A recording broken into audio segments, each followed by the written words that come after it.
It'd help if I unmuted myself.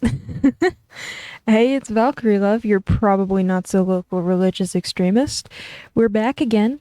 I actually followed through on my schedule. Who's proud of me? I'm proud of me. I'm not good at following through on schedules, but we're here.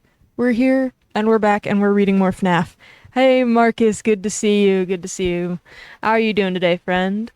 It's always a good day when the best FNAF VTuber does FNAF things. Yes, I am so excited to be back into FNAF. I'm so excited. You know, I didn't make that video. I didn't ever remake that video. I was going to do, lore video. Hopefully lore. Well, I need to go back and do that actually, because I had some awesome ideas for that. I'm gonna go through, do some lore stuff.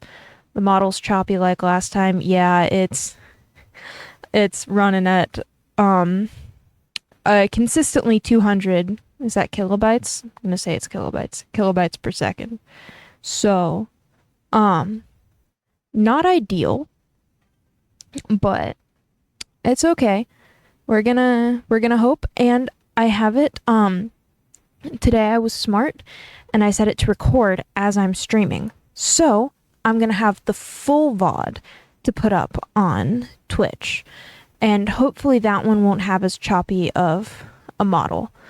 So, because on my screen it's not. So I'm hoping it's on Twitch's end, or like the problem happens in transferring it to Twitch. So with OBS recording it, the VOD might be okay. I'm hoping. I don't know. We're gonna see.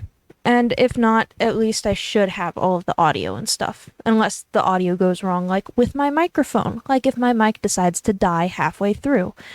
Which it shouldn't, but oh well. KB is kilobytes? Alright, cool. Yeah, I thought so. Wasn't entirely certain, but yeah. And it's been consistently at around 200 kilobytes per second. Now it's at around a few thousand, which is pretty cool. I don't know the difference, but I think 200 is a lot different from like 8,000, so we'll run with it. It's buffering a bit now, but I don't know if it's you or Twitch. I don't know either, man. I have absolutely no idea. Man, it's just all over the place. Oh, I forgot to tell my family I was streaming. I should probably do that before they start busting in here and yelling my full legal name and social security number. Also, your face just glitched there for a second, but we good? Oh no. My face? What's wrong with my face? No, if my face glitches, this is not gonna be good. I have my phone propped up. I just looked directly into the light. That was not good. I have my phone propped up as a flashlight. I'm pointing at it. You can't see my hand. I'm a little bit of an idiot sometimes. But I have my phone propped up so I can use my flashlight to shine at my face so that it will, like, actually move properly.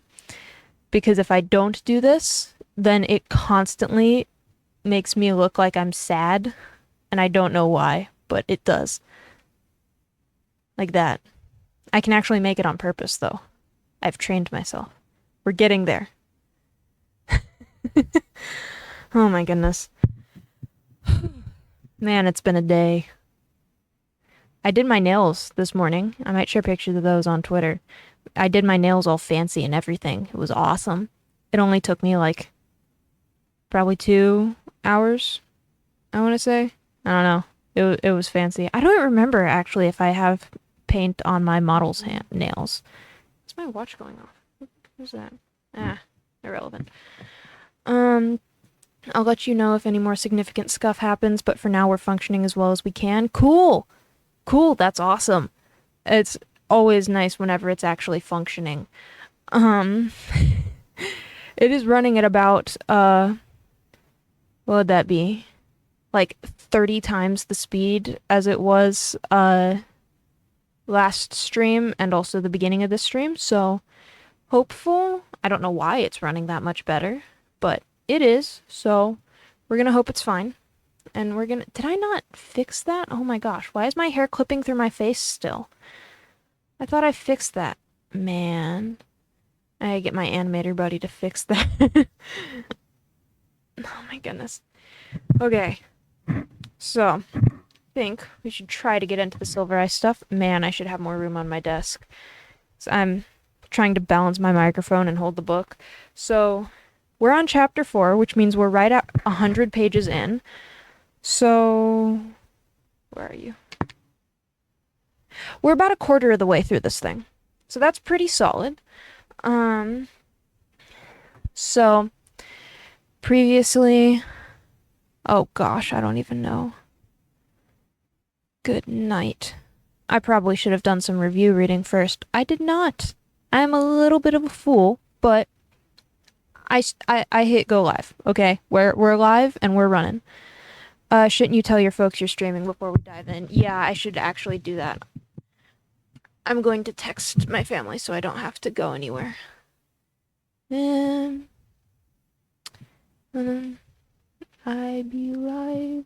Smiley face. Okay, that's good enough. They'll know what it means. Okay, so let's see.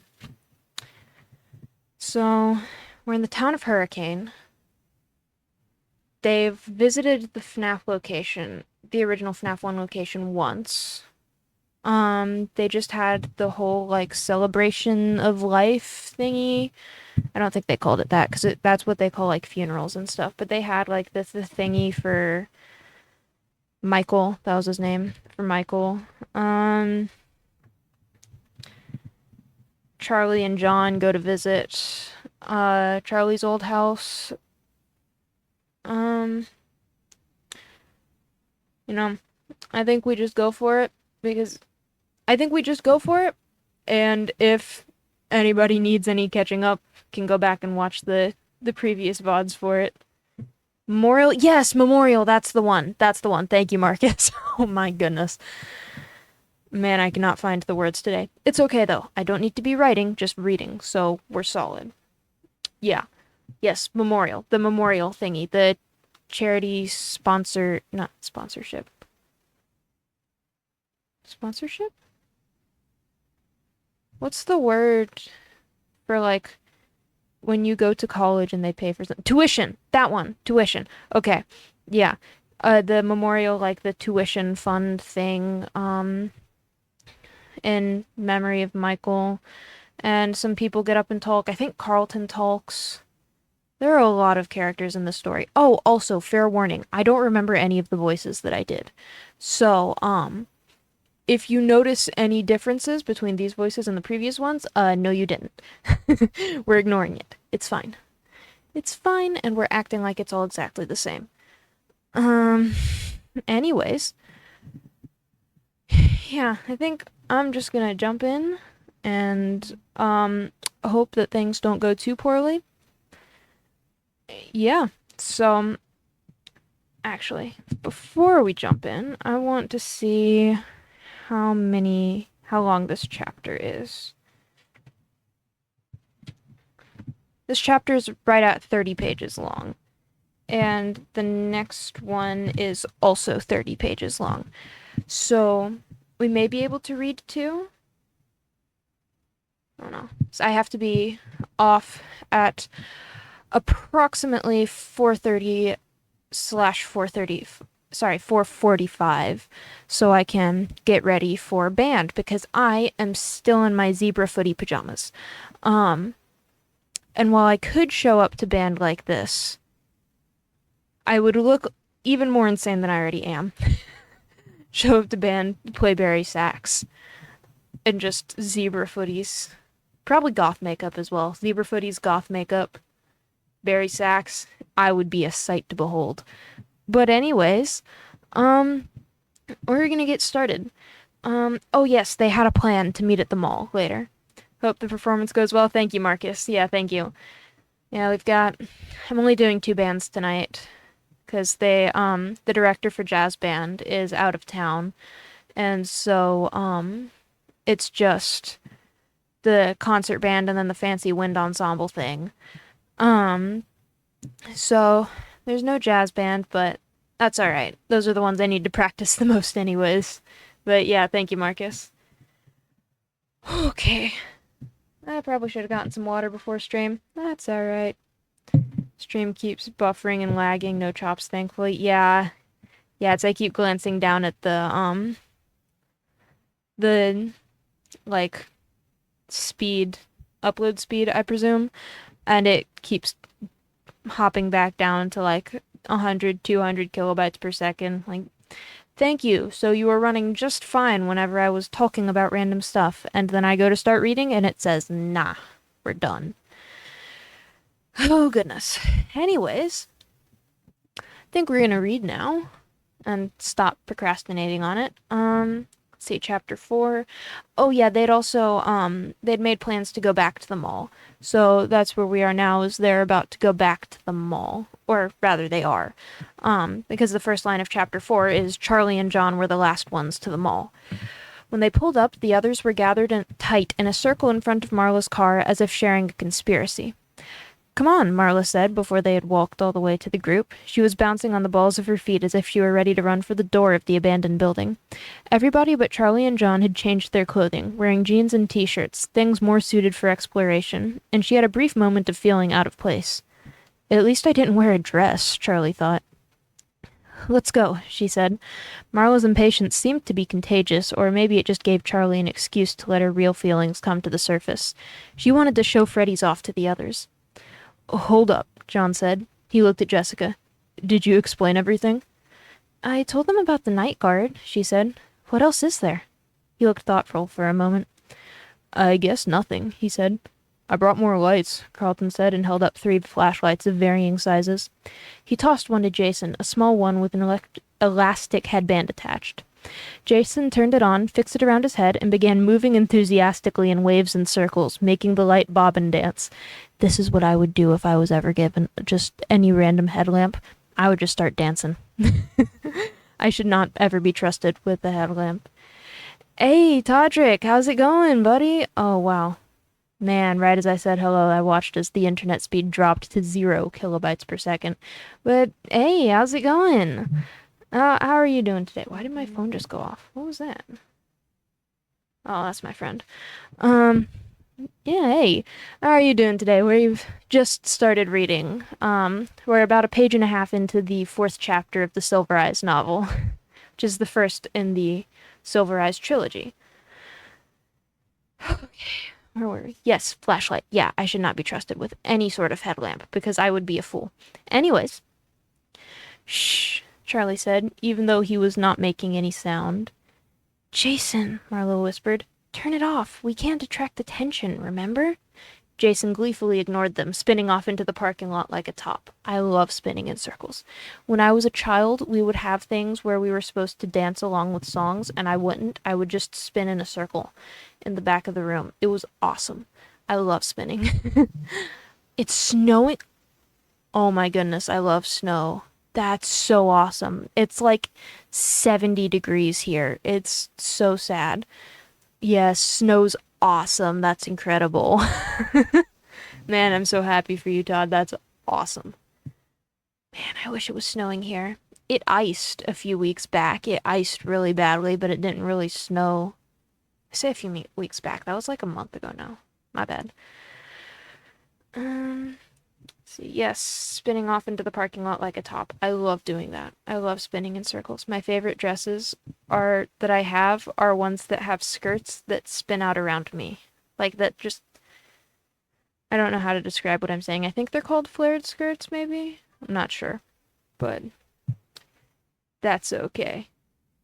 Oh, thank you for the clip, Marcus. I cannot observe at the moment, but yes.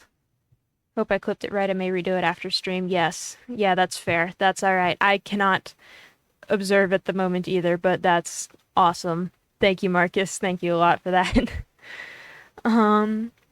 It snowed like 3 feet in the last couple weeks. Where do you live? Because I need to get a plane ticket there, and not for stalking reasons. No, that is so incredible. I love the snow, man. I love the snow. See, whenever we're in the midst of winter, I don't like it, but then we reach summer and I'm like, man, I miss the snow. I miss the cold. I don't like the heat. I like the cold when you can just wrap yourself in like a bajillion blankets and then smother. Like it's awesome. It's amazing. I love the winter. I love snow. It's great. That is incredible. And wherever you are, I need to visit there so that I can see snow because it has not snowed more than 6 inches where I live over the past like 4 years, and it's horrible. I love the snow. I've missed it so much. Oh goodness. Man, I wonder. I don't remember if it's ever snowed in any FNAF books. I don't know. That was random connection, but I don't think there's ever been snow. There's been plenty of rain, plenty of thunderstorms. I don't think any snow. Or tornadoes. I feel like there would have been a tornado by this point, but there isn't. Town's called Hurricane, but no tornadoes. Anyways, you never appreciate what you have until it's gone. Exactly. Yeah. Yup. Midsummer, I'm like, man, I wish winter. Midwinter, I'm like, man, I want it to be warm again. If it snows, I'm right there. Like if it could snow all winter, I would be right there. So happy, it would be awesome. But as is, if it's when it's just cold and slippery outside, like I'm gonna stay inside and cuddle up under my million billion layers of blankets and smother myself in warmth. Also, lore accurate snow love because of Viking. Yes, yes, exactly.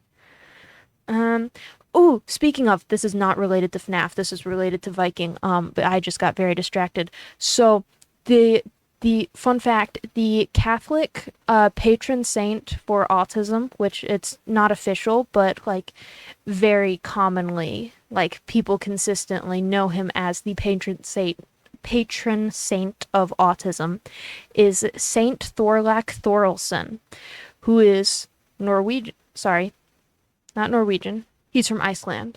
He's from Iceland. So, Norse, aka the patron saint of autism, is a Viking. So, that's pretty cool. He also stood up against many powerful figures in his time and fought against the rampant sexual immorality in Iceland of the 1100s. So he's pretty awesome, if I do say so myself. So, yeah, patron saint of autism is a Viking, kind of. Technicalities. But yes, anyways, FNAF. um, where were we? Oh yes, Jason spinning into the parking lot like a top. Um, I told him if he's not good, he has to wait in the car, Marla told Charlie quietly. But now that we're here, I'm not sure which place is creepier. She eyed the bare branches overhead raging in the wind, threatening to reach down and grab them. Or we can feed him to Foxy, Charlie winked. She went to her trunk and hefted out the police flashlight, but she did not turn it on. Instead, Carlton switched on two of his smaller lights and handed one to Jessica. There's a patron saint of autism based. Exactly. Exactly. It's awesome. No wonder you chose a Viking VTuber. I didn't actually know about Thorlak when I started streaming. I've always liked Viking stuff. Um, and then I was doing research, and my OCIA sponsor sent me a link to an article from a website called Autism Consecrated. And I went, huh, that's interesting. And so I looked at the description and it mentioned Saint Thorlak. And I went, okay, who's that? And I Googled him, and he's the patron saint of autism. And I said, yes, sign me up. Patron saint of autism. And he's Norse. Awesome. So now that's my confirmation saint. Because Catholics, when you get confirmed, you can choose like a patron saint, basically. It's difficult to explain exactly, but yes, I chose him as my patron saint. I went back and forth, but eventually I decided no, I think I just have to do it. 'Cause he's awesome. He's pretty cool. Also, his timeline, like, the timeline of his life lines up strangely well with my timeline of conversion. Not exactly, but like not, and also not directly, because it's not like he became Catholic and then was confirmed. No, it's like he was raised in the Catholic faith, and then because it was the 1100s. I mean, basically everybody was. It was either that or paganism, and he was raised in the Catholic faith. And then wait, my thoughts, they vanished. Yes, he was raised in the Catholic faith, and at around 15, he entered like the seminary of the time, basically. And when I was around 15 is when I started to look into Catholicism and start researching and going towards being confirmed. And when he was around 18, he got he was ordinated as a priest. And when I'm around that same age, I'm going to be confirmed into the church. So I thought that was an interesting matching timeline. But anyways, yes, Mark is very incredible. Hey, Templar. Hey, nice to see you. How's it going today, friend? Okay. Yes, we are um around a page and a half in to this chapter, because I keep getting distracted talking about other stuff. But, that's the point. It wouldn't be as much fun if I was just sitting here reading a story in silence. Um, oh, Templar is a good friend of yours, Marcus. Good to know. That's awesome. Nice to meet you, Templar. Hey, good to see you here. Yeah. Okay. Everything is good. That's good. That's awesome. I'm happy for you. Okay. Okay. So, anyways, with that tangent about Viking autism, um, where was he? Carlton handed the flashlight to Jessica. Think we have a book to get back to? Yes. Yeah, yep, we do have a book. Anyways, um, they headed into the mall. Knowing where they were going and what was waiting for them there, Charlie, John, Jessica, and Carlton moved through the empty spaces with a sense of purpose, but the others kept stopping to look around. Come on, Jessica said impatiently as Lamar gazed up at the atrium dome. You can see the moon, he said, and pointed. Next to him, Marla nodded, mimicking his posture. It's beautiful, she said, although she could not see it. From a distance, they heard footsteps echo in the emptiness. Hey, over here, John hissed, and they hurried as quietly as they could. They could not run for fear of making noise, and so they walked, fast but careful, hugging the walls. They entered the black void of the department store, creeping along in the shadows until they reached the break in the wall. John held back the hanging plastic, obscuring the opening as the others maneuvered around the scaffolding. Jason was slow, and Charlie put a hand on his shoulder to hurry him up. As she steered him to the opening, a strong beam of light swept into the room, scanning up and down the walls. They all ducked through the plastic and ran down the alley to where the others were crouched down against the wall. He saw us, Jason whispered, alarmed, running straight to his sister. Shh, Marla said. They waited. Charlie was next to John this time, and after that moment by the tree, whatever it was, she was very, almost uncomfortably aware of him. They were not quite touching, but she seemed to know exactly where he was, an awkward sixth sense. She glanced at him, but his eyes were fixed on the opening of the hallway. They could hear the guard's footsteps now, clear in the empty space, each one distinct. He was moving slowly, deliberately. Charlie closed her eyes, listening. She could tell where he was from the sound, she thought, getting closer, then further, crisscrossing the open room like he was hunting for something. The steps came right up to the entrance of the alley and stopped. They all held their breaths. See, you're not too shabby at voices? Oh, thank you, Marcus. I appreciate it. Yeah, I do. I want to be a voice actor at some point, because I think that'd be pretty awesome. But yeah, it's the problem isn't coming up with the voices, it's remembering them and doing the correct voices. But yeah, yep. What you're reading? We're reading the Silver Eyes book. The first FNAF book that was ever published, if I'm not mistaken. At least the first novel. I don't know if any guides were published before then, but the first official FNAF book. We're a few pages into chapter 4. Previously, and by previously I mean 8 months ago or so, we had read chapters 1 through 3. the VODs for that are on YouTube if you want to check them out. But yes, we are about 100 pages in, so about like a quarter of the way through this book. So that's pretty cool. After this, I'm planning on going through the Twisted Ones in the Fourth Closet. Then we're going to start going through the Fazbear Frights books and then the Tales from the Pizzaplex books. So that's going to be pretty cool. I am excited about it, and that is a long time of stream content, especially if I read one chapter a week. But I'm hoping to do a little more than that. Hopefully in the future we can do 2 or so chapters in a stream. However, knowing my penchant for talking about anything and everything, it's not going to happen. We're going to have 1 chapter a week. But anyways, see, Todd says the great part about being a voice actor is being able to work with broken legs. Yeah, exactly. Although, problem is, if I am even slightly sick and my voice is a little bit off, nope, dead. Don't even try. Dead and gone. But most of the time, I'm fine. So that is pretty cool. It's like if I like break my legs or if I hurt my arm or anything, nope, we're good.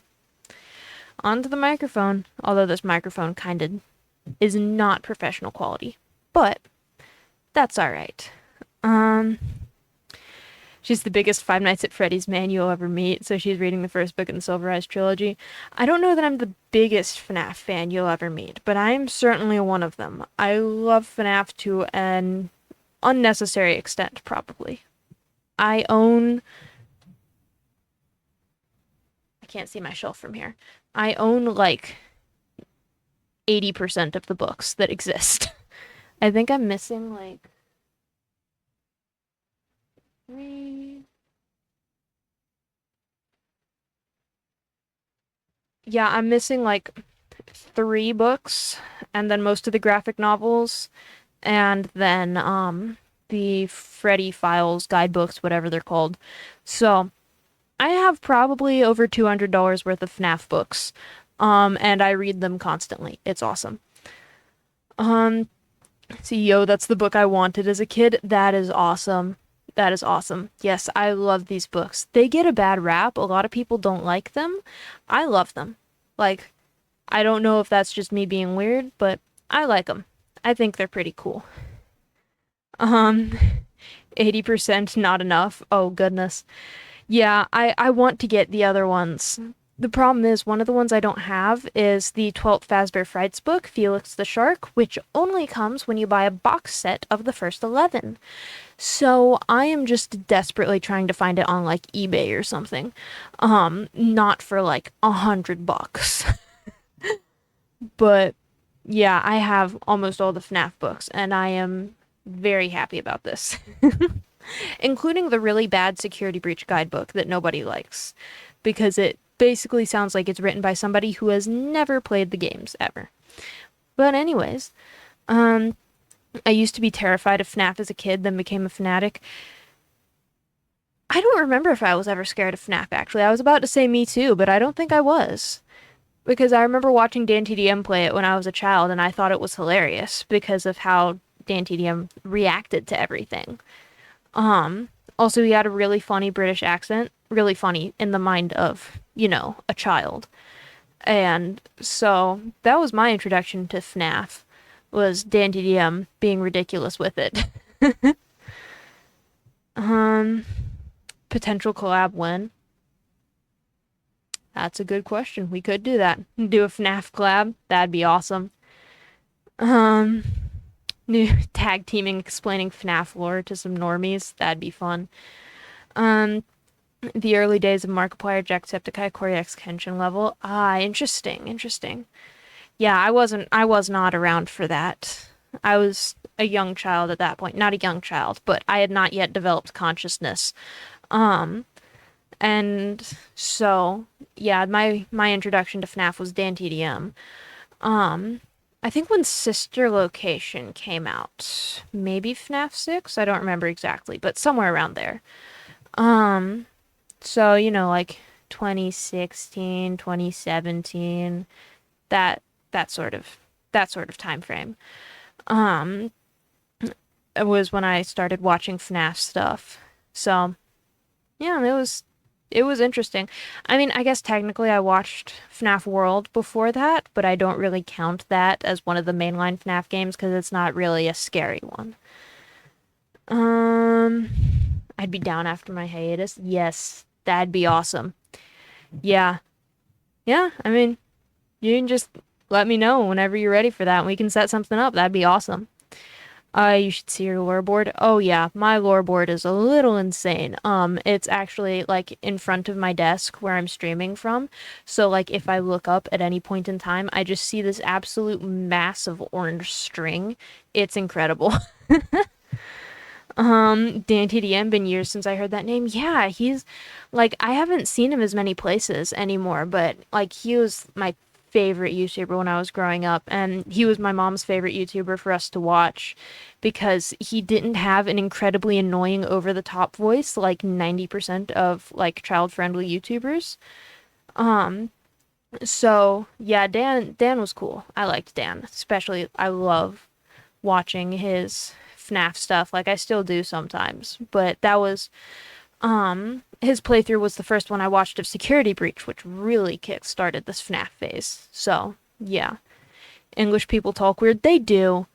They do. I did a recording for a school project today in which I talked with a British accent the whole time and I was just fancy and dramatic. It was awesome. It was great fun. Um, yeah. I did show the FNAF board on my Twitter while back. I can share another picture today. You can just be like, all right, it's time to bring the FNAF board back up. You can take a new picture of it. I haven't done anything new, but I can take a new picture of it. FNAF World is underrated. It is. It is very underrated. I love FNAF World. It's just like it's not a traditional scary game, so I'm not counting it in the like I watched this as a small child and I wasn't terrified because it's not. It's not scary. Come to think of it, maybe that's why I wasn't that scared of FNAF. Maybe it's because I related them all to the cartoony characters, and so I didn't care. I don't know. I am uncertain. Anyways, where were we? Um, oh yeah, we were kind of in the middle of a tense scene. Oops. Anyways, when I described FNAF lore, I either sound like a salesman or a schizophrenic theorist. How about both? How about a schizophrenic theorizing salesman? Do you ever think of that one?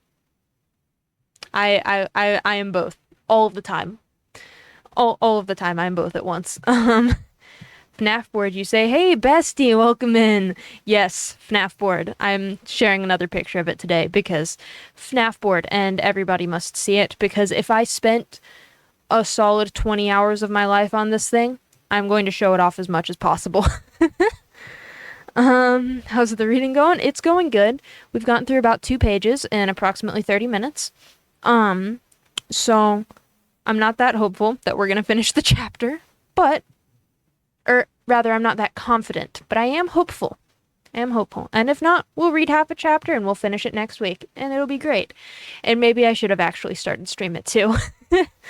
I'll probably do that next week. I'll start stream it too, so we can have a solid couple hours to read. Yes, Valkyrie is both. I am both. Yes. I am both salesman and schizophrenic theorist.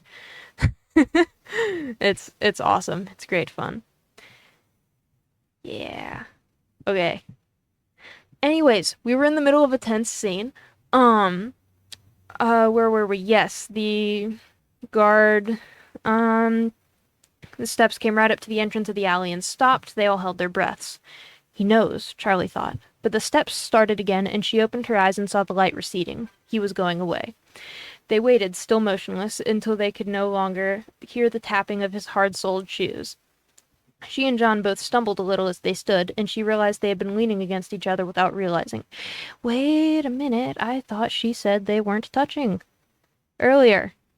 Like 2 paragraphs ago, it said they were not quite touching, but she seemed to know exactly where he was, and now, they're leaning against each other.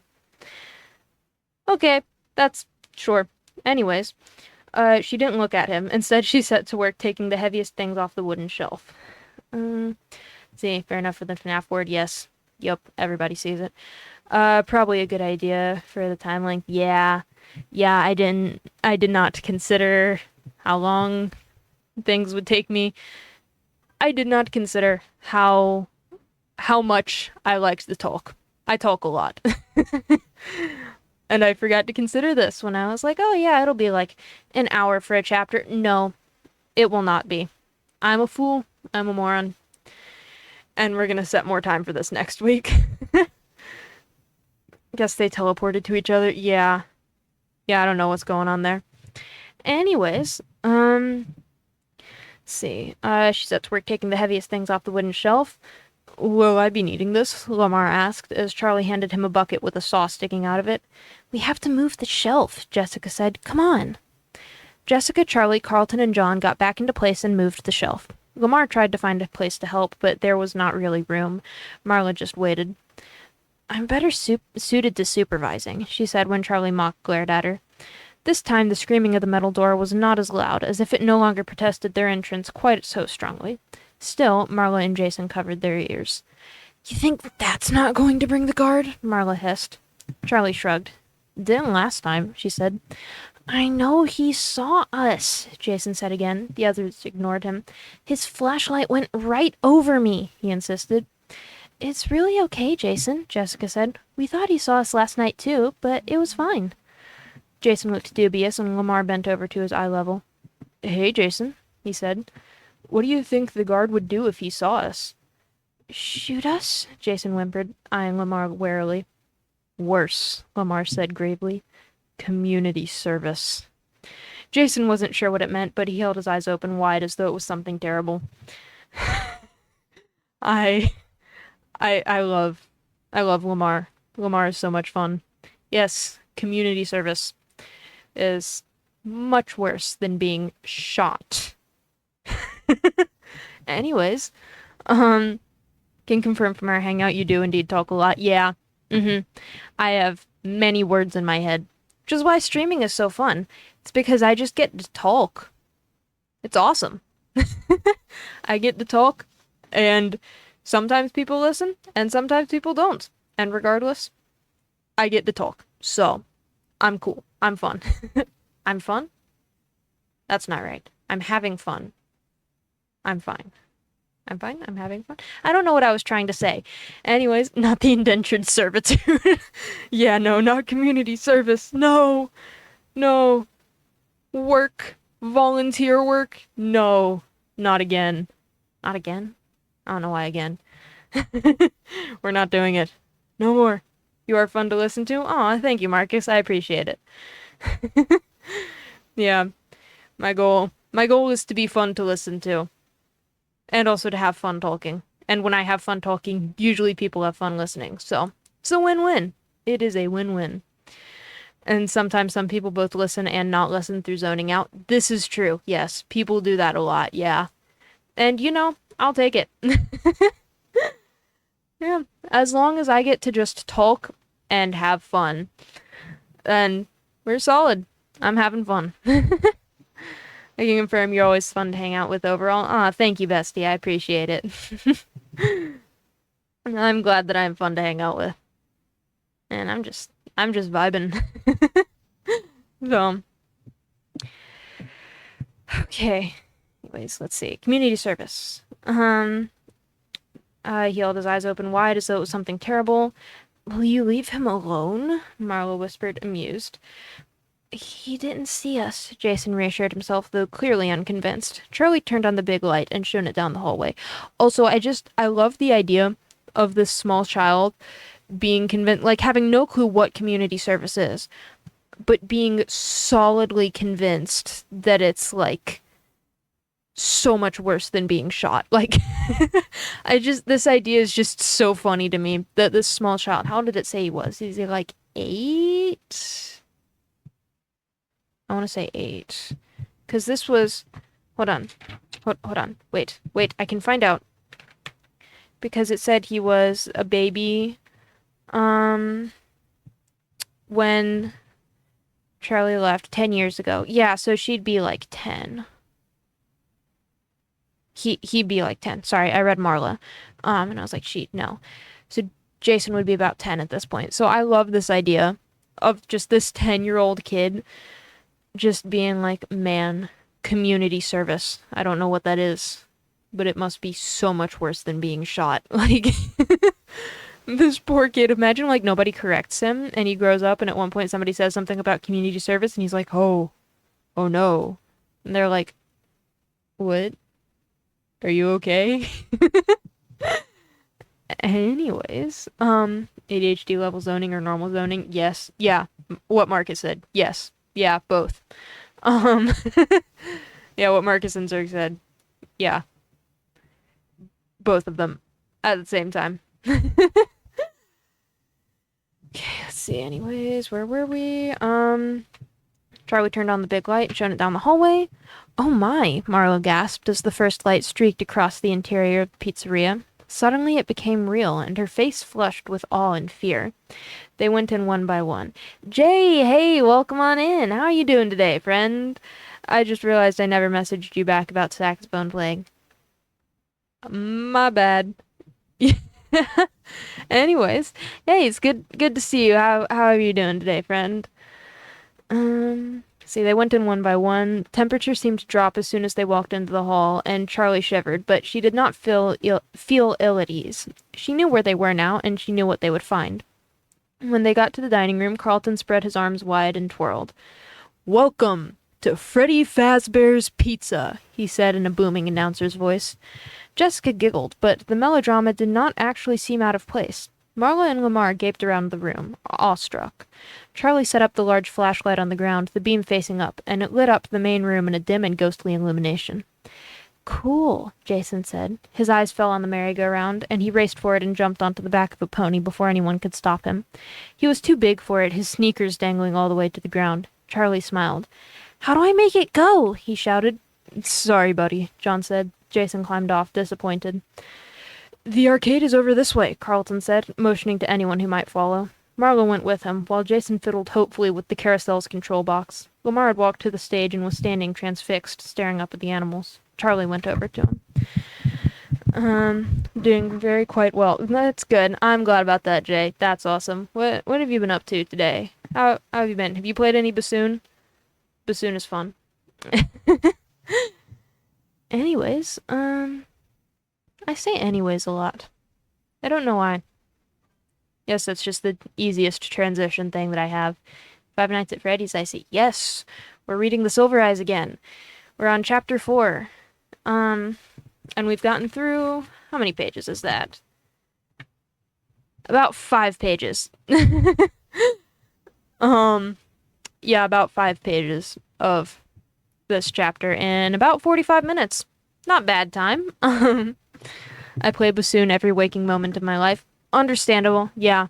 That is understandable. I would say the same thing about Barry Sax, but, I actively am not. But... yeah. Let's see. Charlie went over to him. I can't believe they're still here, he said as she walked up. Yeah, she said. I had forgotten this was a real place. Lamar smiled, for the first time resembling the little boy Charlie had once known. Charlie smiled back. There was something surreal about the place. She had certainly never told any of her school friends about it. She would not have known where to begin. Worse, she would not have known where to stop. Jessica poked her head out from the retracted curtain at the side of the main stage, and they both startled. What are you doing? Lamar asked. Exploring, she said. There's nothing back here but a bunch of wires, though. She disappeared into the folds of cloth again. After a moment they heard a thud as she jumped to the ground, and she came strolling over. Do they work? Lamar asked, pointing at the animals. I don't know, Charlie said. Truthfully, she had no idea how they worked. They had always just been, set to intermittent life by whatever alchemy her father performed in his workshop. It doesn't look like anything is missing. They should work, she reluctantly added, though in her head she questioned the idea of trying to turn them on.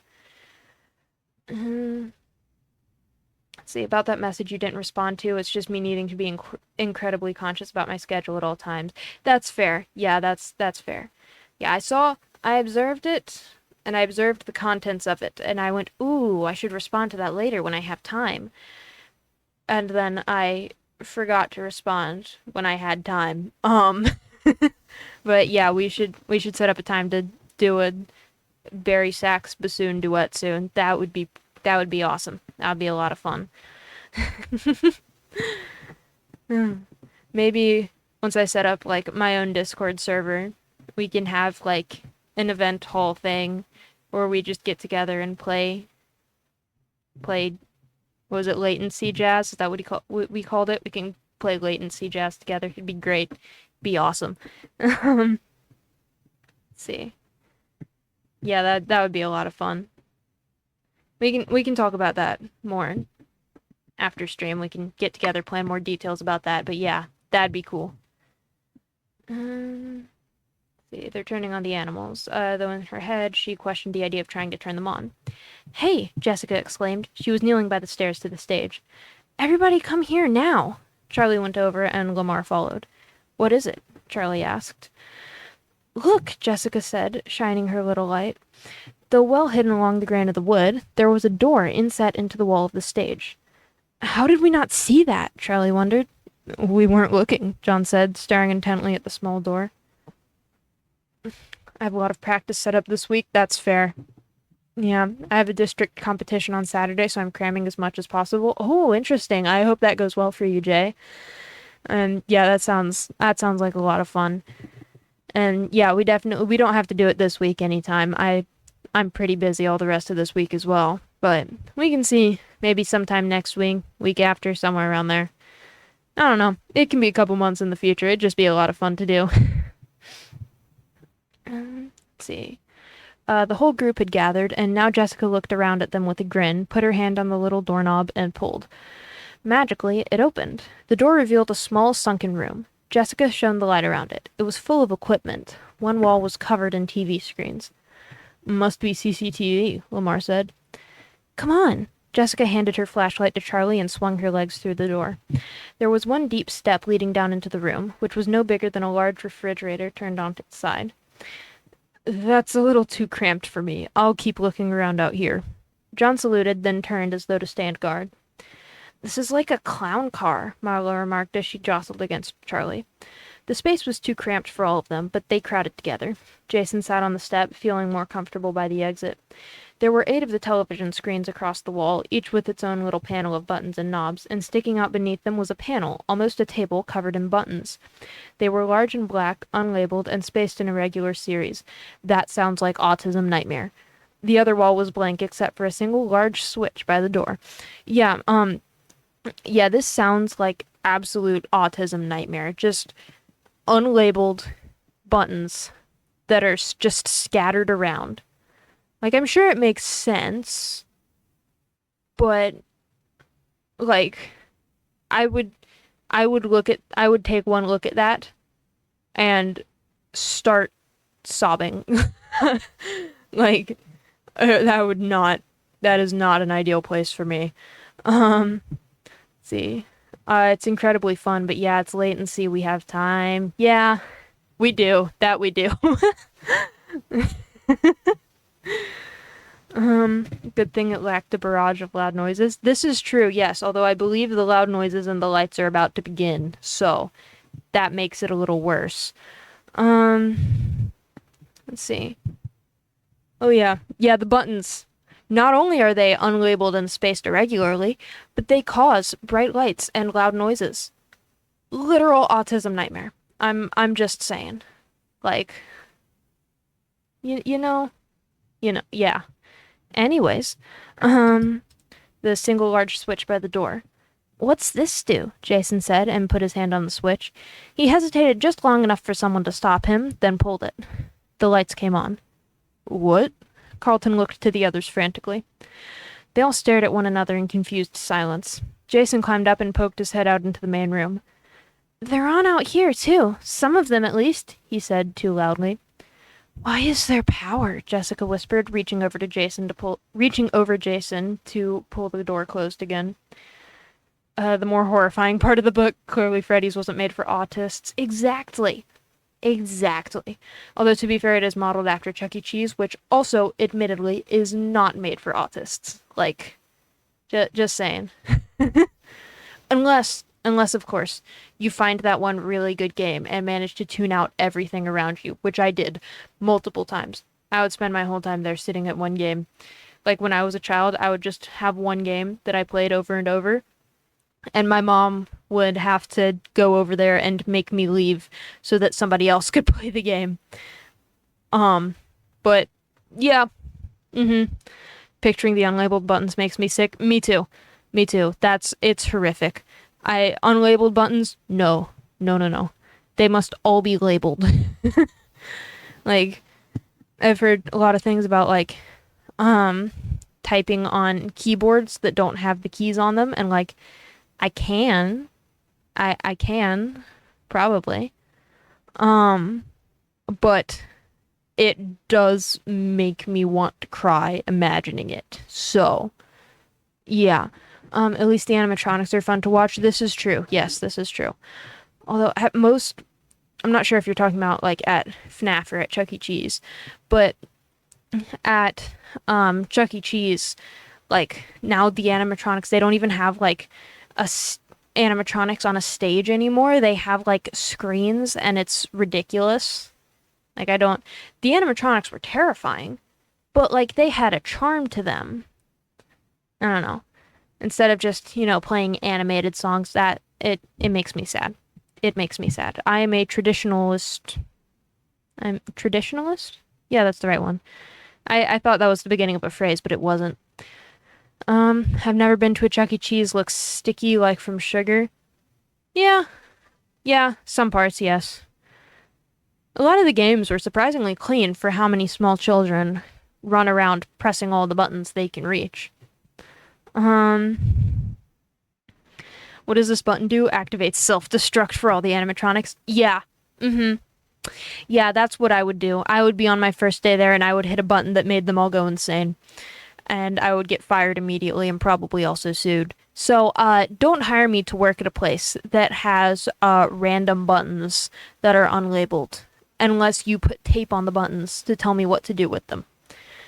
Because it's like, I mean, I guess there are things like with like saxophone, you have technically unlabeled buttons, but it's like it's different, you know? So it's like I could be trained to figure out which buttons are what, but I would need a reference sheet for a solid few months. Um, Screens, that ruins the entire point. It does. It does. At that point, it's just like a normal arcade, and it sucks. Like it's so sad. It's so sad. They've been doing that for a little less than a decade. I didn't know it had been that long. Oh my goodness, I did not know it had been that long. Oh, good night. That's insane. A decade almost? That's crazy. Um, I went to a country in Central America one time, and the only landmark you could see from the hotel was Chuck E. Cheese. Oh my goodness. That's actually incredible. I also did not know that those occurred outside of the United States. Like, I thought that was like a uniquely US thing, but interesting in Central America. That's fascinating. With saxophone, they actively teach you what buttons do what. Exactly. There's like a chart, and you look at the chart to figure out what buttons do what, so that you don't press one that breaks the saxophone. Um, Although I don't think that exists, but still, they teach you what buttons to press so that you don't make a horrific, unholy screeching sound whenever you try to play a regular note. Um, but yeah. Well, there's a reason that Mr. Cheese couldn't open a single location in my country, but the eventual conclusion is that I have no clue about anything other than the few pictures I've seen. Yeah. Yeah. It's honestly very surprising that they ever like reopened after COVID with all of like the like friggin' safety, not safety, sanitation things. Like it's I am surprised with all of the small children running around everywhere. I'm surprised that Chuck E. Cheese and similar places actually reopened after COVID. But yeah, they have they are a lot of fun. Um, as like as long as you find just that one really good, awesome game, like you're solid, you're set. It's a great time, grand old time. Um, for me, it was either that piano tiles game where you have to press the buttons, like press the correct tiles as the notes came down. I got like all of the high scores on that.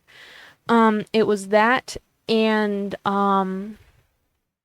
that one game where like the blocks go back and forth and you have to press the button right when it hits in the middle so that you can land it right in the middle. Um, but yeah. Um, yeah, I imagine that horrible screeching noise would be a blast to our ears. Yeah, yep, you are correct. My chat got blocked. I didn't even say anything bad. Oh no. What? What happened there? Um,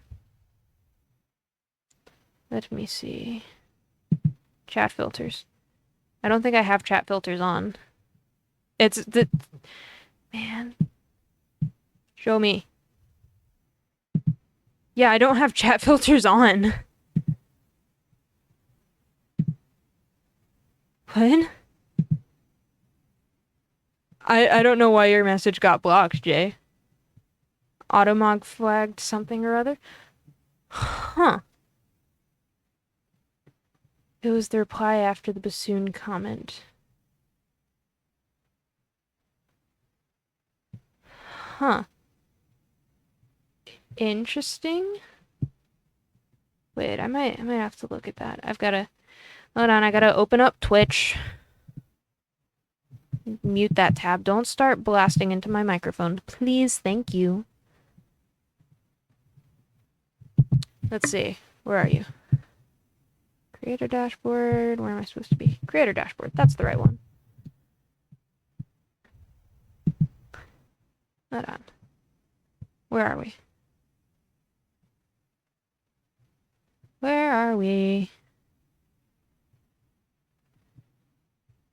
Automod flagged. Let's see. Where does automod exist? Where are you?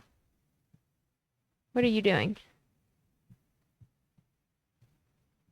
Man, I don't even know. I don't know where these buttons are. I am not good at finding buttons. Ah. Man, I don't even know where to see the automod things. It's the reply after the bassoon one. I have no clue. Oh.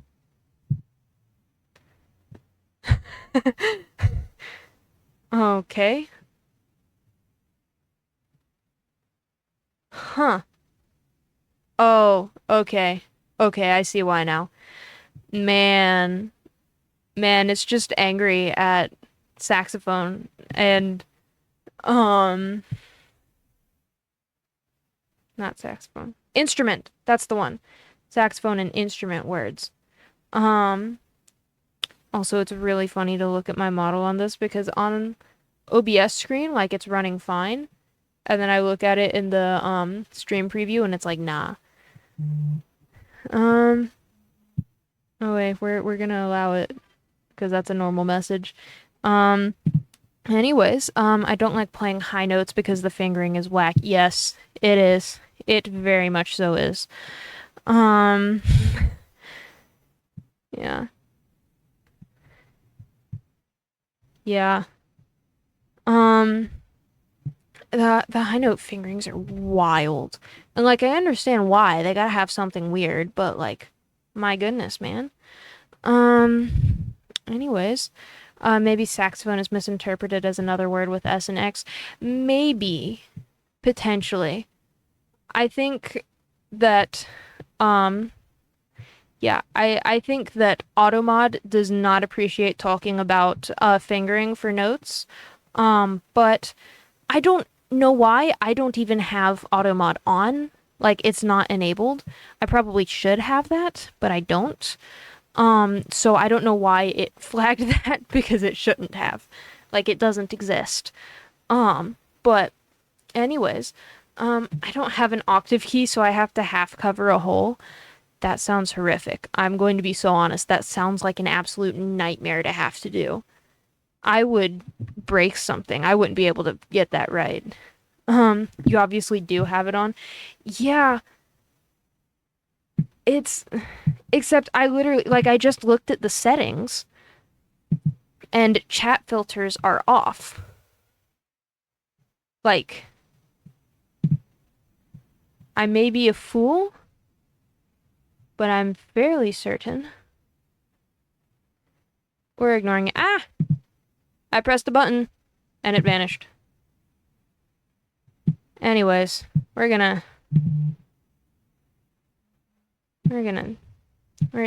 fine. Doesn't matter. See, I'm not sure other than Twitch being weird again. Yeah. Yeah, Twitch is interesting. Automod always flags weird, unnecessary things. Yeah. Yeah. Anyways, that was a whole sidetrack. What time is it? 4:05.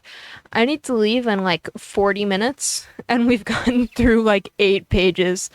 You may be a fool, but you're not an idiot. You know, I'm gonna take that as a compliment, Jay. I'm gonna take that one as a compliment. Wise words from me to me. Yeah, Side quest complete. Yes, side quest complete. Okay.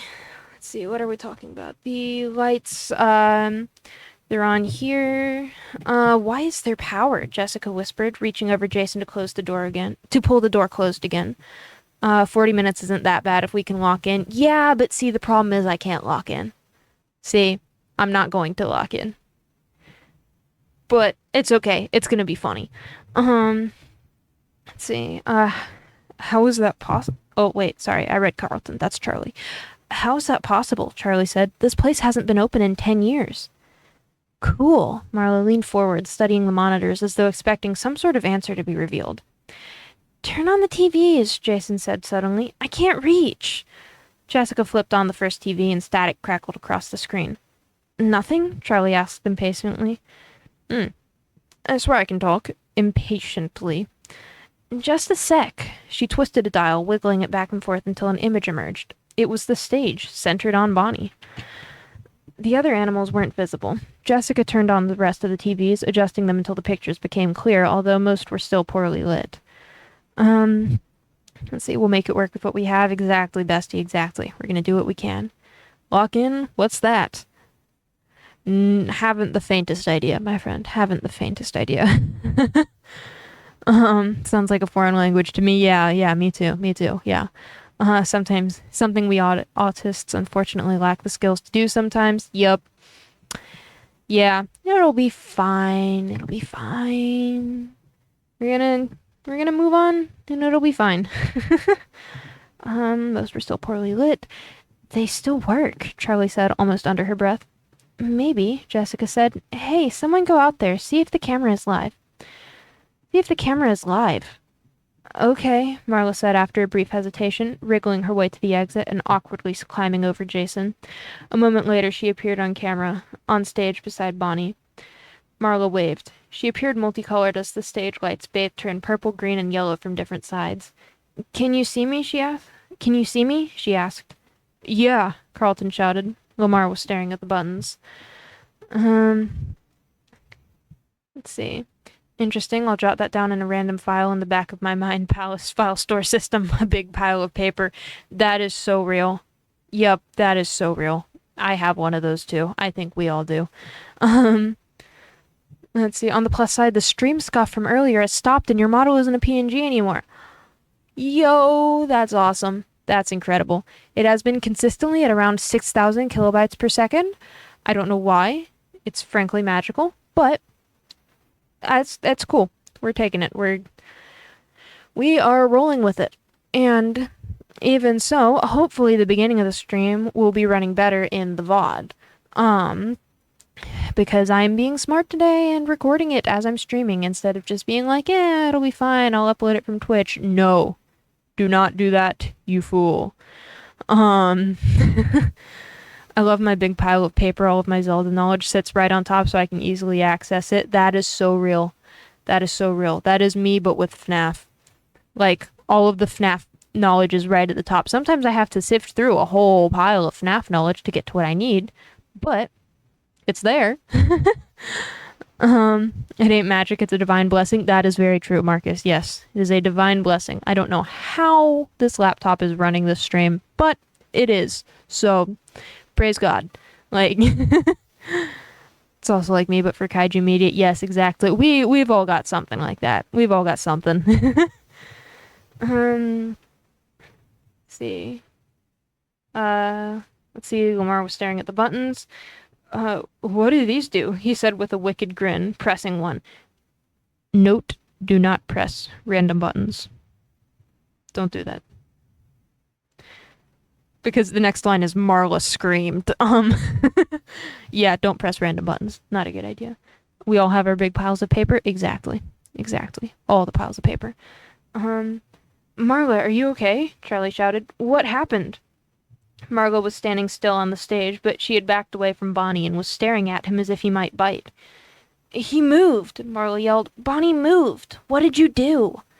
Marla, Jessica yelled, laughing. It's okay. We pushed a button. Lamar pressed the button again, and they all watched the screen this time. Sure enough, Bonnie turned stiffly to one side. He pressed it again, and the rabbit swiveled back to face the absent audience again. Try another one, Carlton said. Go ahead, Lamar said, and climbed out of the little room to join Marla on stage. He crouched down to inspect Bonnie's feet. They're attached to a swiveling panel, he called. Yeah? Jessica called back, not really listening. Carlton started pressing buttons as the rest of them watched the cameras. After a moment, Charlie left the room as well. It's too stuffy in here, she explained. Jessica's perfume and Carlton's hair gel, both of which smelled nice enough out in the open, were starting to form a sickly miasma. I love that word, by the way. Miasma. Beautiful. She stepped out into the open to watch them experiment with the animals on stage. Most of the dining room was still dark. There were 3 colored spotlights suspended from the ceiling, aiming beams of purple, yellow, and green at the stage. The animals were cast now in unnatural colors, and dust in the beams of light shone like tiny stars, so many that it was difficult to see through them. The floor beneath the long tables was dusted with glitter that had fallen from the party hats. Oh no. Not the glitter. They'd need to burn the place down. And as she looked around, she noticed again the drawings that lined the walls of the place, all at the height of children's eyes. They had always been there, and Charlie wondered now where her father had gotten the first ones when the restaurant opened. Had he used her own childish scribblings, or had he made them himself and stuck them up, forgeries to encourage actual children to display their art? The thought of her father hunched over his workbench, gripping an unsteady crayon with hands accustomed to manipulating microchips, made her want to giggle. She noticed the flashlight still on in the center of the room, and she wanted to switch it off. Don't waste the battery, she said in her head, in chorus with Aunt Jen's voice. She turned her attention to the stage. It looked like the others had gotten Chica and Bonnie to go through a series of small, specific movements. They could each swivel their entire bodies back and forth, and their hands, feet, and heads could be moved in various directions, but each movement was separate. Charlie went back to the control room and stuck her head in. Can you make them do the dance? She asked. I don't know how, Carlton said, leaning back away from the monitors. All of this must have been used to program the dances. I don't think someone was in here manually controlling everything during the shows. He shook his head with certainty. That would have been impossible. Huh, Charlie said. Everyone quiet, Marla called out, and they all fell silent. For a long moment, there was no sound. Then Lamar said, What? Marla frowned, tilting her head to the side, listening for something. I thought I heard something, she said finally. It was like pings of a music box. Her mouth barely moved as she spoke. It's gone. So, that's an interesting thing about a music box. Probably Freddie. If it's playing the Toreador March, then it's Freddie. If it was playing My Grandfather's Clock, then it's the puppet. But I don't know why the puppet would be in book 1. Actually, I don't think the puppet is in these books at all, now that I think about it. Which is really interesting. You would think that it would be. But anyways. Let's see. That's what I call playing with fire. Yep. There is a lot of playing with fire in these books. When did those songs play? I never heard them in the games. So, the Toreador March is the one that Freddie plays. And also at the beginning of the Living Tombstone's FNAF song, the one that goes da da da da da da da da da. That's the Toreador March. That's the one that plays like whenever the power goes out. And the grandfather's clock is the one that the puppet's music box plays. The which is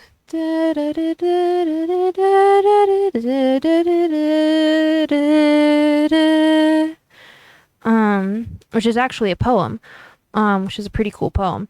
But anyways, yeah. Yeah, Toreador March is the one that Freddy plays, and Grandfather's Clock is the puppet's music box from FNAF 2.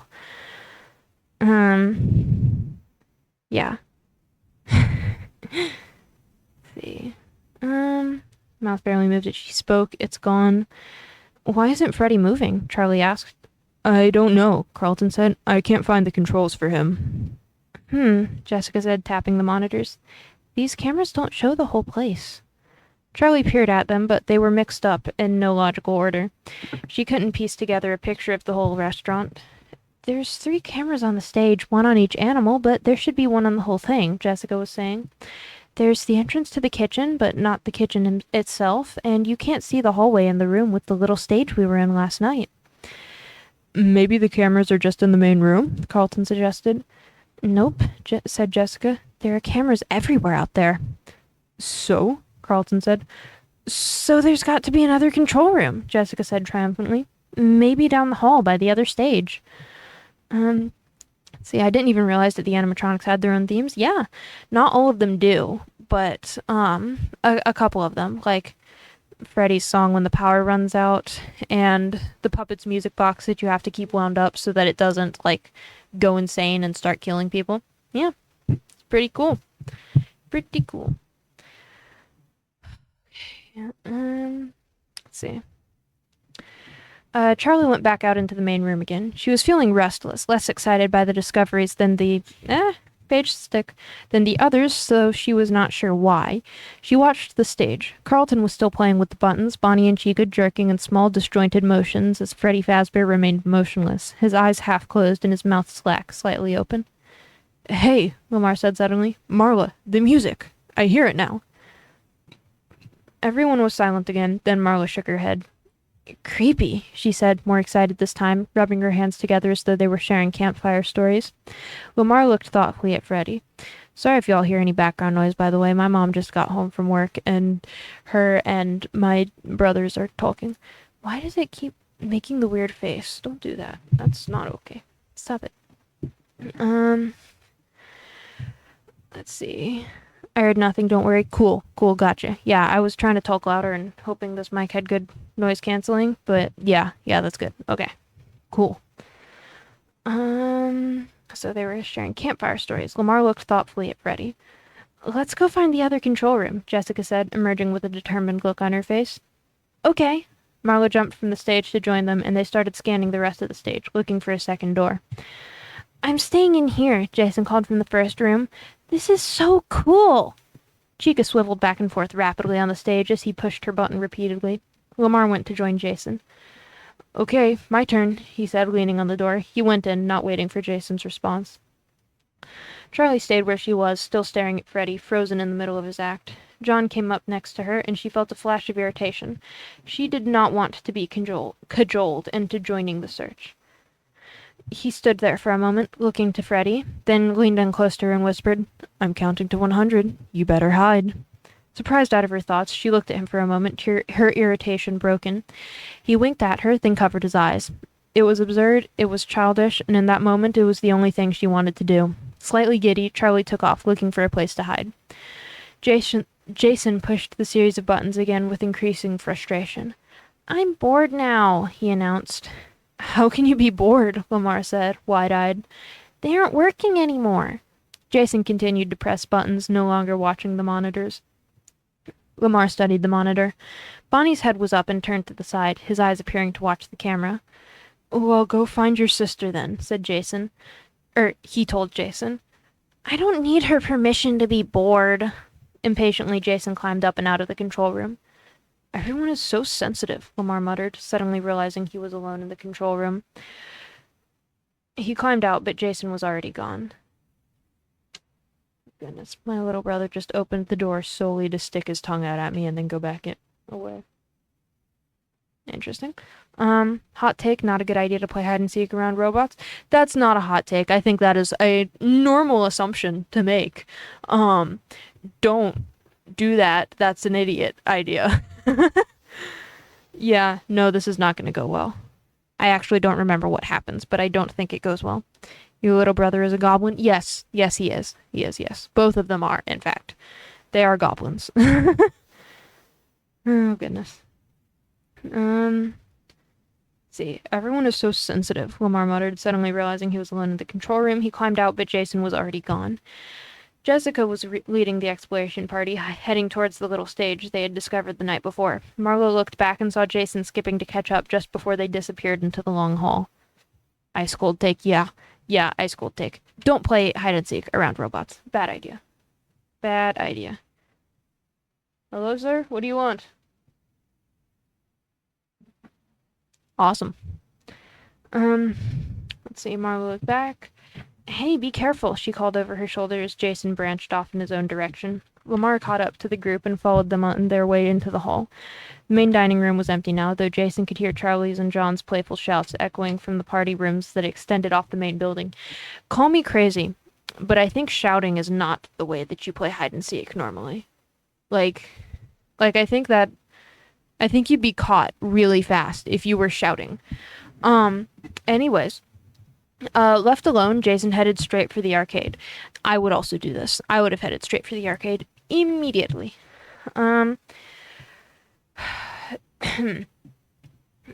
was more dimly lit than the rest of the place, and without power, the arcade machines appeared as towering black monoliths in a forgotten graveyard. The air was stale and thin. Jason went to the nearest console and pressed a few buttons, some stuck with age, but nothing happened. Plug it in, duh. He ducked behind the games to check, but even though the mounds of wires seemed impossibly tangled, they need somebody there for cable management, it looked like they were plugged in. Maybe there's a switch for the whole room? He started checking the walls. Shouting defeats the purpose. Exactly! Like, why even play hide and seek if you're gonna start just yelling? Like, come on, dude. There was no obvious switch, but as Jason scanned the walls, he became distracted by the children's drawings taped in clusters. Jason was too young to have any memories of his own from being at Freddy's. Even Hurricane itself was no more than a hazy set of impressions. But something about the pictures brought up a sense of nostalgia. They were all the same, really, the kinds of drawings he and every other kid had done. Figures with circles for bodies and sticks for arms and a multitude of colors. Only a few details showed which figures were the animals. Chica with her beak, Bonnie with his ears. It seemed like there had been a bit more attention paid to the drawings of Freddy Fazbear. They were a little better. The children had been a little more careful to make the details right. Jason found himself looking at one drawing in particular. It was the same as the others, maybe a little bit better. Bonnie the bunny hugging a child. There was no name at the bottom. By the way, do you know how difficult it is to draw a stick figure hugging somebody? Like, you might as well have, like, not a math degree, an art degree from, like, an art college to be able to draw a stick figure hugging a child. Like, stick figures hugging. Like, it's awful. They just look like they're on top of one another. I know this because I have tried to replicate this drawing. It does not work. It does not go well. That is to say, this was probably drawn by Michael. Anyways, that is if Jason can tell that it is of Bonnie hugging a child. Like, there are probably plenty of drawings there that are meant to be animatronics hugging children, but I doubt you can tell what they are. They probably phase into one another. Exactly. They just, like, phase into one another. You can't tell whose arms are whose. Like, it is so bad. So bad. You can do it probably digitally, and if you make the two stick figures different colors. But in crayon, no, just give up. Just give up, man. Stick figures is a subgenre of classical art. It's very complicated. Yeah. Yep. Is that? Oh, cat. Interesting. Hi, kitty. There's a cat in my room. Anyways, let's see. Bonnie the Buggy, my goodness. Bonnie the bunny hugging a child. There was no name at the bottom. Jason took the picture off the wall, uncertain why this one in particular interested him so much. Cat, meow, kitty, kitty. Man, my goodness, everybody's so happy for the cat, yes. Man, if this was a hand cam stream, I'd pick her up and show y'all, but that's not gonna work right now. Yeah, she's being a fool. She is incredible. Do you want... She wants out of the room. I gotta go let the kitty out of the room. One moment. My model's about to be horrific. When will the cat start streaming? Hopefully soon. She'd probably be a more entertaining streamer than I am, honestly. Like, she would be... Everybody would watch the cat. Where? One moment. Man, oh my goodness, that was horrific. Don't freeze like that. Okay.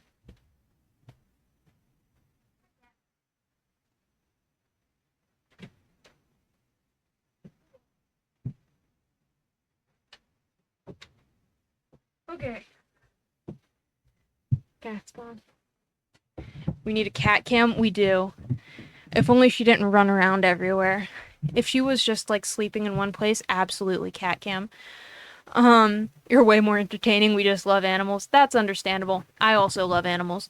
Frozen the most intense glare possible. Yeah, it does that. It does that. Okay. Anyways, we have about 20 minutes to read the same amount of pages. So we're gonna go. We're gonna book it. We're gonna make it there. Bonnie the bunny hugging a child. There was no name at the bottom. Jason took the picture off the wall, uncertain why this one in particular interested him so much. Cat, why do you have a Valkyrie in your stream? Oh my goodness. Yeah, that's what would happen if the cat started streaming. Oh, dear goodness. And should do something with her soon. Oh no, I'll probably just post a lot of pictures of her to Twitter. Oop. Maybe because the kitty wanted to show us her human. Probably, yeah. Probably, yeah. Okay. John burst into the room with a wide grin and a deep breath, but then, seeing that it was only Jason inside, he quickly returned to a stoic demeanor. What's up? He nodded his head, playing it cool, then casually stepped away before silently returning to a sprint. Playing hide-and-seek like babies, Jason thought. I hope I never fall in love. Kid, you're 12. Not 12. He's 10. You're 10, kid. You still play hide-and-seek. Hopefully. 10-year-olds play hide-and-seek, right? Like, come on. Come on, dude. I started posting pics of my cat on Instagram of all places. You know, that's fair. Wherever the cat pics go. Maybe the Bonnie drawing was a repressed or forgotten memory by the kid and he was the one who drew it? Maybe. Could be. There's also a little bit of a magical drawing. Because the next line is, he looked back down at the drawing and squinted as though not seeing correctly. The child was now facing away from Bonnie. So it might have just been like a magical something or other, I don't know. So, some sort of fantastical elements, I don't know. But yeah, that is a very good point, Marcus. See, child was now facing away from Bonnie. Jason stared for a long moment. Wasn't he hugging Bonnie before?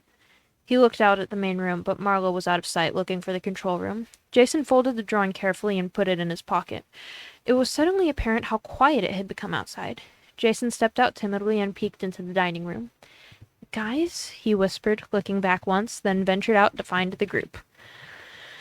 Jessica, Lamar, Carlton, and Marlo were still creeping slowly through the other half of the building. The spotlights of the dining room didn't reach this far, only accenting edges and corners or specks of glitter. Jessica scanned the wall with her flashlight, looking for breaks in the plaster, and motioned to Marlo to do the same. We have to check for a hidden door, she said. The last one wasn't really hidden, Carlton pointed out. Yeah, Jessica conceded, but she kept her light on the wall, clearly not ready to give up the hunt. They passed 2 bathrooms they had not noticed the night before. Do you think the plumbing still works? Carlton said. I really need to pee. What are you, 5 years old? I don't want to hear that. Jessica rolled her eyes and walked faster. When they got to the room with the little stage, everyone stopped. Marla and Lamar went closer to the stage, drawing together slightly as if unaware they were doing it. Even though Carlton and Jessica had been here the night before, it was as though they were seeing it anew through Marla's and Lamar's eyes. They still had not seen what was behind the curtain, Carlton realized suddenly. I remember these posters, Lamar said. I remember this, too, Marla said, pointing. That was a really bad read. I'm so sorry. I did Marla so dirty there. I remember this, too, Marla said, pointing to the sign that read out of order strung across the stage. My whole life I've felt uneasy when I've seen that phrase, even if it's just at a vending machine. She laughed insincerely. I know what you mean, Lamar said softly, but before he could go on, Carlton interrupted. Found it. Maybe, Jessica amended. There was a door, close set into the wall like the one below the stage, not quite hidden, but not meant to be noticed. It was painted black like the walls of the room. Jessica turned the knob and pulled, but it was stuck tight. Locked? Lamar said. I don't think so. Let me try, Marla said. She grabbed the knob and yanked, and it came open, sending her stumbling back. Impressive, Lamar said. Yeah, well, taking care of Jason makes me tough. Marla grinned as she knelt down to squeeze through the small door. Now the buffering and lag is back. Yeah, I watched it go down to, what was that, down to, 200 kilobytes per second. Also, now the model is back to PNG mode. Gosh darn it. It's fine. It's alright, Jay. Maybe all the kids aren't real, but the security camera got into a car accident and ended up in a coma, and then the camera dreamed up the kids. Why do you think it's called security breach? Think about that one. I'm thinking about it, Jay. My only question is, can security cameras drive? Because if security cameras can drive, I see no issues with that theory. Honestly. I see no issues. Okay. What time is it? Oh, it's 4:30. We got 15 minutes. Y'all. The model is returned to moving. Sick. We're just gonna hope and pray that it'll be alright. We're gonna hope and pray, and it'll be fine. What is it? Let's see, Marla pulls the door open. It was almost the same as the first room. A set of 8 TV screens and a large panel of unmarked black buttons. No. Carlton fumbled to find the master switch, reaching his hand into a dark corner. Then, with a click, the power came on, and a soft buzzing sound filled the room.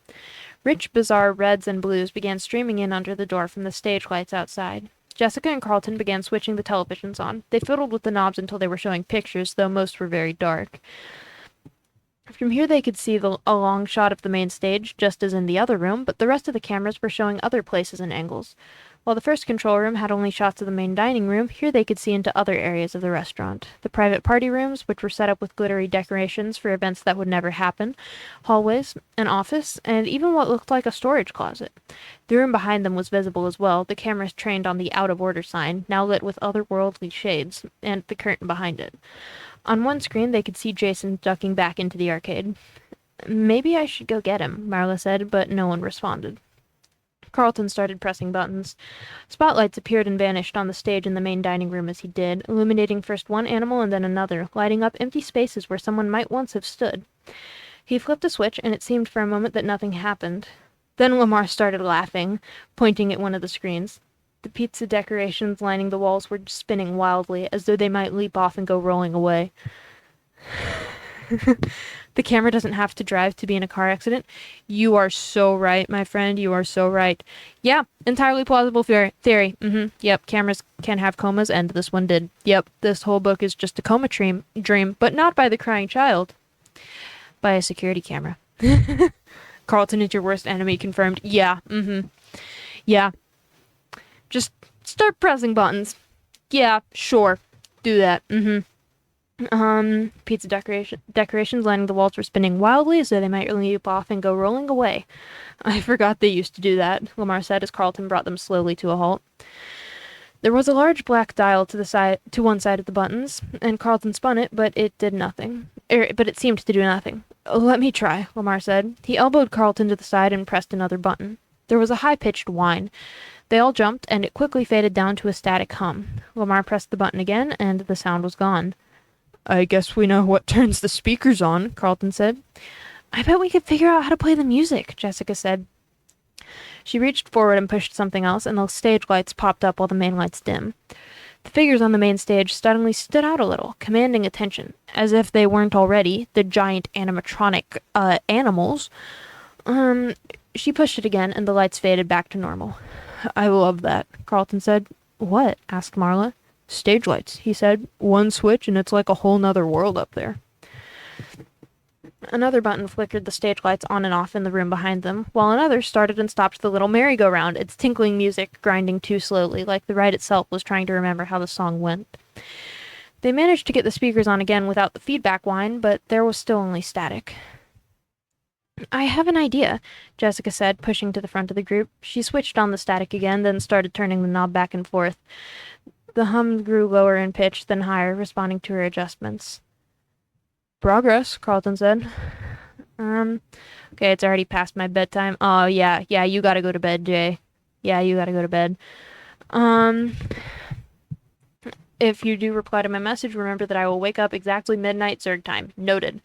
I think Zerg and I are in the same time zone, so that's cool. I will be dead asleep when you do that. But cool, gotcha. Yeah. Yeah, good night, Jay. Yeah, have a good sleep, and God bless you. Playback for the stream is acting kind of funny on my end again. Yeah, I'm sorry about that. We're trying to get through it, and hopefully the VOD will be fine.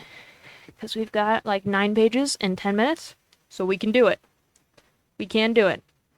And if need be, we can run a little bit past 4:45 if we're, like, 2 paragraphs from the end. But I do need to, like, get ready and go so that I'm not in my pajamas. Anyways, let's see. Hum grew lower in pitch, then higher, responding to her adjustments. Progress, Carlton said. It's still just static, Marla said, unimpressed. Jessica turned it lower again, then snatched her hand from the dial like she had been bitten and punched the button, shutting the speakers off. What? Marla asked. Sorry, that was the wrong voice for Marla. What? Marlton asked. Marla asked. Jessica remained motionless, her hands still suspended in the air. What happened? Did it shock you? Carlton asked. It sounded like a voice, Jessica answered. What did it say? Marla asked, apparently interested again. I don't know. Let me try again. She turned the speaker on again, calling forth the static, and lowered the hum as they all listened, intent on the sound. As it sank to a lower register, just below the range of a human voice, they all heard it, grinding in broken words, almost too slow and distorted to be considered speech. They looked at one another.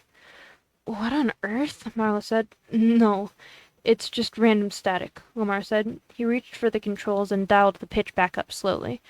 For another fleeting moment, there was a purposeful sound. That sounded like singing, Carlton said. No, Lamar said, sounding more unsure this time. Do it again, Marla said. Lamar did, but this time the static was empty. Is that Charlie? Marla suddenly became focused on a blurry figure moving down the dark hall toward them, sliding along the wall as though to remain unnoticed. Yeah, we can do it. We can do it, chat. We're gonna make it. Charlie was hurrying, almost skipping, and trying to find another place to hide. She glanced behind her, vaguely suspecting that John might be cheating. How does one cheat hide and seek? Like he's peeking through his fingers, like a 4th grader? She moved through the darkness and toward the colorful glow of the small stage curtain, which was throwing eerie reds and blues onto the tables and party hats. Going down this passage had always felt like a long and perilous journey, one not to be made alone. She kept her gaze fixed behind her, letting the wall beside her guide her step. She knew John was close, probably creeping up on her in the dark. Suddenly she backed into something, stopping short. She had been moving faster than she thought, or more likely the hall was not as long as she remembered. She saw his shadow at the end of the hall. If he turned his head, he would see her. Without thinking, Charlie climbed up onto the platform that she had bumped into and ducked behind the curtain, tucking herself between a wall and a large, bulky prop, trying not to breathe. Charlie? He called, still far away. Charlie! Charlie felt her heartbeat quicken. There had been boys she liked now and then, but this was something different. She wanted him to find her, but not quite yet. As she waited, her eyes adjusted to the darkness, and she was able to make out the shape of the curtain in the edge of the stage. She looked up at the object in front of her. No. Her body shuddered, then froze. It was standing over her. It was the thing from her father's workshop, the misshapen thing that hung in the corner, shaken by random convulsions as its eyes burned silver. Does it hurt? Now it was still, and its eyes were blank and dull. It was staring straight ahead, insensate, and its arm with its hook hung useless at its side. She recognized his eyes, but he was somehow worse now, encased in hollow body parts and matted with red fur, with a stench of oil and glue. He had a name now. They called him Foxy, but she knew better. Charlie shrank away, pressing against the wall. Her heart was racing, and her breath was shallow, too fast. Her arm had been touching its leg, and now she felt a sudden itchiness from it, like she had been contaminated. She wiped her hand violently against her shirt as she began to panic. Run. She sprang away from it, pushing off the wall to get away, to move before it saw her, but the edge of the stage caught her foot. She stumbled forward, momentarily becoming entangled in the curtain. She struggled to get free when suddenly the thing's arm jerked up, and the hook slashed at her arm. She ducked away too late, and it cut her. The pain was shocking, like freezing water. She tripped backward and felt herself falling for long seconds, and then she was caught. Charlie? Are you okay? Charlie, no! I know, right? Charlie! No! She'll be fine. No, yeah. Oh, yeah, it was John. He had caught her. She tried to nod, but she was shaking. She looked at her arm. There was a cut above the elbow, almost 4 inches long. Ouch. It was bleeding freely, and she covered it with her hand, the gaps between her fingers welling over as her own blood leaked through. What happened? Marla asked, rushing up behind her. Charlie, I'm so sorry. I must have hit a button that caused it to move. Are you okay? Charlie nodded, a little less shaky. I'm fine, she said. It's not that bad. She moved her arm around experimentally. See? No nerve damage, she said. I'll be fine. Carlton, Jessica, and Lamar came hurrying out of the control room. Charlie? Charlie? Charlie! Exactly, bestie. Exactly. 'Tis but a flesh wound. Yes. 'Tis but a flesh wound. She's fine. She'll be fine. We should take her to the ER, Carlton said. I'm fine, Charlie insisted. She stood up, refusing John's help, and braced herself on the stage for a moment. She heard her Aunt Jan's voice in her head. How much blood have you lost? You don't need to go to a hospital. She could move her arm just fine, and she would not bleed to death from this. She felt dizzy, though. Charlie, you look like a ghost, John said. We need to get you out of here. Okay, she said. Her thoughts were scattered, and the injury hurt less than it should have. She took deep breaths as they headed for the exit, grounding herself. John handed her a piece of cloth, and she put it to the cut to slow the breathing. Bleeding. Finally a reasonable Carlton moment. Yes, exactly. Finally a reasonable Carlton moment, and Charlie went, nah. No thank you, sir. Let's see. Thanks, she said, looking at him. Something was missing. Oh, was that your tie? She asked, and he shrugged. Do I look like a tie person? She grinned. I thought it looked good on you. Jason! Marla yelled as they passed the arcade. Oh my goodness, why are you like this? Don't do that. Come on. Function. Oh, goodness, everything's glitching. That's okay, we're ignoring it. Jason! Marla yelled as they passed the arcade. Move it, or I'm leaving you behind. Jason ran to catch up. Is Charlie okay? He said anxiously. Marla caught her breath and put her arm around him. She's fine, she reassured him. They walked briskly down the same corridor that they entered through. Jason looked back as he was being guided out, studying the pictures on the wall once more before losing sight of them.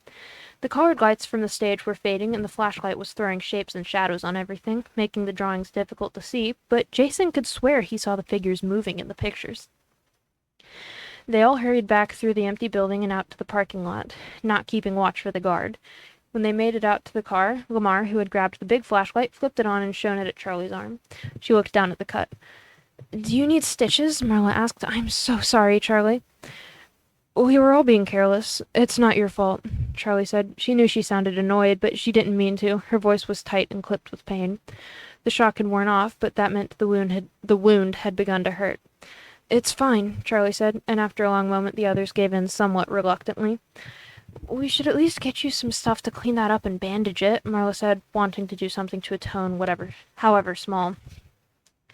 "There's a 24-hour drugstore just off the main road," Carlton offered. "Charlie, why don't you go with Marla, and I'll drive your car back to the motel," Jessica said. "I'm fine," Charlie protested half-heartedly, but she handed Jessica the keys. "You're a good driver, right?" Jessica rolled her eyes. "People from New York know how to drive, Charlie." John lingered a moment as Charlie was getting into Marla's car. She smiled at him. "I'm fine," she said. "I'll see you tomorrow." He looked at her like there was something more he wanted to say, but he just nodded and left.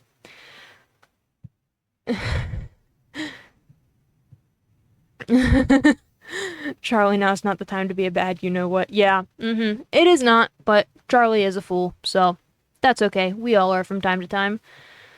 "Okay," Marla said. "To the drugstore." Charlie twisted in her seat to look at Jason. "Did you have fun?" she asked. "The games don't work," he said, obviously preoccupied. The drugstore was only a few minutes away.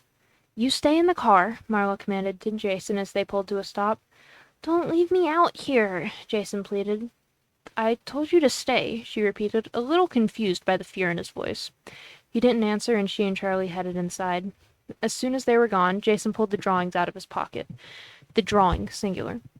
He held it up under the faint lights of the parking lot to examine. It had not changed back. Bonnie the bunny was reaching toward the child, who was facing away from him. Curious, Jason scraped at the crayon lines with his fingernail. The wax came off easily, leaving its trace on the paper. As soon as Marla passed into the fluorescent-lit, air-controlled drugstore, and she sighed and put her hands to her temples. "Oh, he's such a little brat," she said. "I like him," Charlie said honestly. She was still using John's tie to staunch the bleeding, and now, in brighter light, she peeled it back to see the cut. The bleeding had almost stopped. It was not as bad as it had first appeared, though the tie was irreparably ruined. "Hey," she said. "How come you brought Jason anyway?" Marla didn't answer right away, setting her sights on the first aid aisle and heading for it. "Here we are," she said. "What do you think? Gauze?" "Sure, but don't call me Gauze." Charlie leaned into Marla, but was ignored. "Antiseptic?" Marla continued, grabbing the items. "The thing is," she said, "so Jason's dad and our mom have been married since before he was born. I mean, obviously. And they're probably getting divorced. I know about it, but Jason doesn't." "Oh no," Charlie said. "Wonderful response, Charlie. Wonderful response." "They're fighting all the time," Marla went on, "and it scares him, you know? I mean, my dad left when I was still a little kid, so I grew up with that. I was used to it. Plus, I got to have a great stepdad. But for him, it's gonna feel like the end of the world, and they're sure not doing anything to make it easier. They're fighting right in front of us, so I didn't want to leave him alone with that for a week." "I'm so sorry, Marla," Charlie said. "Yeah, it's okay," Marla said. "I'm leaving in a year anyway. I'm just worried about the brat out there." "He's really not a brat," Charlie said, and Marla grinned. "I know, he's pretty great, right? I kinda like having him around." They paid for the supplies. The clerk, a teenage boy, didn't bat an eye at Charlie's moderately blood-spattered appearance. Real. Outside, they sat on the hood of the car. Marla started to open the bottle of antiseptic, but Charlie held a hand out for it. "I can do it myself," she said. Marla looked like she was about to argue, but she swallowed whatever she was about to say and handed Charlie the bottle and a piece of gauze. As Charlie awkwardly cleaned her arm, Marla smiled impishly. "Speaking of people we like having around, are you having fun with John?" "Ow, that stings, and I don't know what you mean," Charlie said primly, suddenly putting all her attention on her task. "You do too. He's following you around like a little puppy, and you are loving it." Charlie bit back a smile. "How about you and Lamar?" she retorted. "Me and who now?" Marla said. "Here." She held out a hand for the bloody gauze, and Charlie handed it to her, reaching for a clean strip. "You're going to have to let me tape it," Marla said. Charlie nodded and held the gauze in place as Marla reached for the tape. "Come on," Charlie went on. "I see the way you look at him." "Nope." Marla smoothed down the last piece of tape and put everything back in the bag. "Seriously," Charlie said as they got back into the car. "You're adorable together, and your names are anagrams of each other. Marla and Lamar. It's meant to be." Both laughing, they headed back to the motel. And that is the end of chapter 4. Beautiful. Beautifully beautiful. We made it. We made it, y'all. Only about 4 minutes after. And that's okay. We're rolling with it. Yeah, let's go. Charlie has a crush. That she does. Okay. I want to do a more extended outro, but I do gotta run because I have about 10 minutes to get ready for band, which involves getting dressed, doing makeup, and getting all of my stuff out to the car. So, I'm gonna be headed out now. Enjoy band practice. Thank you, Todd. I appreciate it. And yeah, I'm gonna see y'all on Friday, and we're going to do a stream. I'm gonna make a tweet later today on the way to band.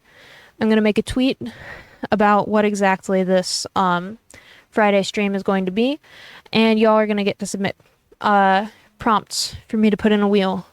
I'm gonna figure out exactly how I want to do it later, but I'm gonna make a tweet about that either tonight or tomorrow. So look forward to that. And we'll see how that goes. Have a good one, Val. Thank you, Marcus. I appreciate it. Later on today, I actually have a surprise for you that I'll send in Discord. Ooh, interesting. I'm looking forward to that. See what that is. I might not see it until after band tonight, but that's all right. We'll see. We'll see we'll see how it goes. Praying for your practice goes smoothly. Thank you, Marcus. And yeah, thank you all for being here. This was so much fun. I've enjoyed reading. I'm looking forward to next week, and we're going to start an hour earlier so that I actually have reasonable time instead of sitting here for half the time talking about everything and the other half of the time reading as fast as I possibly can. God bless, Bestie, and enjoy band practice. Thank you, Bestie. Hopefully it'll go well for you and we can hang out again sometime soon. Yes, that would be awesome. That would be great. Yeah, we can hang out soon. Yeah. I have a lot of people that I need to hang out with that I haven't hung out with in like forever. But yes. Love religious extremism. Yes, it is wonderful. Yeah, all right. Yeah, I will see you guys on Friday, and in between, I will see you on Twitter. And in the meantime, don't forget to consider religious extremism. See you in the next one.